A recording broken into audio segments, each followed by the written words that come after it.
इयत्ता तिसरी, विषय मराठी, 19वी कविता सुगी। रानातल्या बोरीला वाजून आली थंडी, रानातल्या बोरीला वाजून आली थंडी, काट्यातून लगडली बोरे सात खंडी, काट्यातून लगडली बोरे सात खंडी।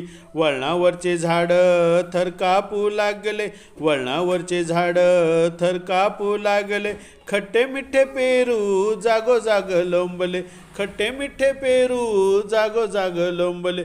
ओली चिंब झाली हरभऱ्याची राणे, ओली चिंब झाली हरभऱ्याची राणे, पानातले पोपट गाऊ लागले गाणे, पानातले पोपट गाऊ लागले गाणे। चिंचेचे हात पाय काकडून झाले वाकडे, चिंचेचे हात पाय काकडून झाले वाकडे, जाळीतून डोकावले गोंबावळले आकडे, जाळीतून डोकावले गांबोळले आकडे। थंडी आली पेटवा अगदी शेका हात गार, थंडी आली पेटवा अगदी शेका हात गार, शेकता शेकता तोंडात टाका ओल्या शेंगाचार, शेकता शेकता तोंडात टाका ओल्या शेंगाचार। धन्यवाद।